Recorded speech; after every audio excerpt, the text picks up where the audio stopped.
Hi friends, welcome to Deekshan life style. இன்றைக்கி வீடியோவில் நம்ம என்ன பார்க்க போகிறோம் அப்படின்னா, நெய்யே இல்லாமல் மைசூர் பாக்கு எப்படி செய்கிறதுனாங்க நம்ம பார்க்க போகிறோம். பிகினர்ஸ் கூட ரொம்ப ஈஸியாக செஞ்சிடலாம். வாங்க இந்த மைசூர் பாக்கு எப்படி செய்யலாம்னு பார்க்கலாம். வீடியோக்குள்ளே போகிறதுக்கு முன்னாடி நம்ம சேனல் நீங்கள் இப்போ தான் ஃபஸ்ட் டைம் பார்க்குறீங்கன்னா மறக்காமல் நம்ம சேனலை சப்ஸ்கிரைப் பண்ணிடுங்க. இந்த மைசூர் பாக்கு செய்கிறதுக்கு நான் ஃபஸ்ட்டு ஒரு மிக்சிங் பவுல் எடுத்துக்கிட்டேன். ஒரு கப்பில் வந்துட்டு 3/4 கப் அளவுக்கு கடலை மாவு எடுத்துக்கோங்க. இதே கப்பில் தான் நீங்கள் எல்லா இன்க்ரீடியண்ட்டும் வந்து அளந்து எடுத்துக்கணும். இப்போ அதே கப்பில் வந்துட்டு 3/4 கப் அளவுக்கு நான் ரீஃபண்ட் ஆயில் ஆட் பண்ணிக்கிறேன்.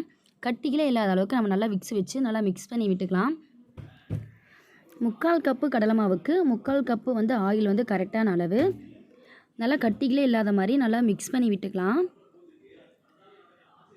பாருங்கள், இந்த மாதிரி நல்லா மிக்ஸ் பண்ணி விட்டுக்கணும். ஒரு கட்டிகள் கூட இல்லை. கடலை மாவு நல்லா வந்து கரைஞ்சி வந்திருக்கு. இது வந்து ஒரு ஓரமாக வச்சுட்டு ஸ்டவ் ஆன் பண்ணிவிட்டு ஒரு பாத்திரத்தை வச்சுட்டேன். அதில் வந்துட்டு நான் 1 கப் அளவுக்கு சர்க்கரை ஆட் பண்ணியிருக்கேன். சர்க்கரை கரையிறதுக்கு நான் 1 டம்ளர் அளவுக்கு தண்ணி ஆட் பண்ணியிருக்கேன். இந்த சர்க்கரை கரைஞ்சி வரதுக்குள்ளே நம்ம வந்துட்டு இன்னொரு பவுலில் வந்துட்டு நம்ம வந்து எண்ணெய் தடவி வச்சுட்டு வந்துடலாம். நம்ம மைசூர் பாக்கு வந்து செஞ்சதும் நம்ம இந்த பவுலில் தான் எடுத்து ஊற்ற போகிறோம். நம்ம முன்கூட்டியே வந்துட்டு நம்ம வந்து எண்ணெய் தடவி வச்சு ஓரமாக வச்சிடலாம். இப்போ வந்து சர்க்கரை வந்து நல்லா கரைஞ்சி வந்து பாவு பதத்துக்கு வந்திருக்குங்க. இந்த டைமில் நீங்கள் வந்து செக் பண்ணி பார்க்கலாம். பாகு பதம் வந்து ஒரு கம்பி பதம் அளவுக்கு வந்தால் போதும். இப்போ ஸ்க்ரீனில் தெரிஞ்சது இல்லைங்களா, அந்தளவுக்கு வந்திருந்தால் போதும்.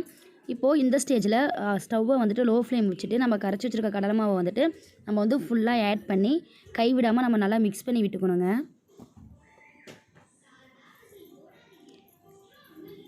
நம்ம கொஞ்சம் கூட நெய் ஆட் பண்ணவே இல்லை. ஃபுல்லாக ரீஃபண்ட் ஆயிலும் கடலை மாவு மட்டும்தான். நல்லா கைவிடாமல் நல்லா மிக்ஸ் பண்ணி விட்டுக்குங்க. பிகினர்ஸ் கூட இந்த மைசூர் பாக்கு வந்து ரொம்ப சிம்பிளாக ஈஸியாக செஞ்சிடலாம். நல்லா டேஸ்ட்டாகவும் இருக்குங்க.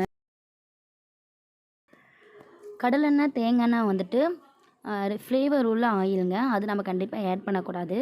ஃப்ளேவரே இல்லாத ஆயில், அந்த மாதிரி ரீஃபண்ட் ஆயில் மாதிரி ஆட் பண்ணிக்கணும். கைவிடாமல் நல்லா மிக்ஸ் பண்ணி விடுங்க. இப்போ நல்லா பாத்திரத்தில் ஒட்டாமல் நல்லா திரண்டு வந்திருக்குங்க. இதுதான் நல்லா கரெக்டான கன்சிஸ்டன்சி. இப்போ ஸ்க்ரீனில் தெரியுது பார்த்தீங்களா, இதுதான் கரெக்டான கன்சிஸ்டன்சி. இந்த ஸ்டேஜில் வந்துட்டு ஸ்டவ்வை ஆஃப் பண்ணிவிட்டு உடனே நம்ம வந்து ஆயில் தடவி வச்சிருந்த பாத்திரத்தில் வந்து மாற்றிடணுங்க. வேறு ஒரு பவுலில் வந்து மாற்றினது வந்து வீடியோ வந்து ஸ்கிப் ஆயிடுச்சு. நான் இப்போ உங்களுக்கு வந்து பவுலில் மாற்றினதுக்கப்புறம் 2 ஹவர்ஸ்க்கு அப்புறம் நான் வந்து உங்களுக்கு இந்த வீடியோ காமிக்கிறேன்.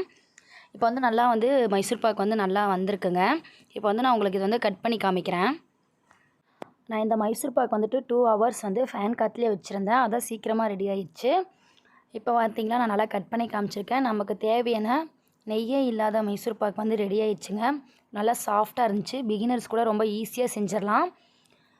நான் சொன்ன மெத்தட்லேயே செய்யுங்க, ரொம்ப ஈஸியாக இருக்கும்.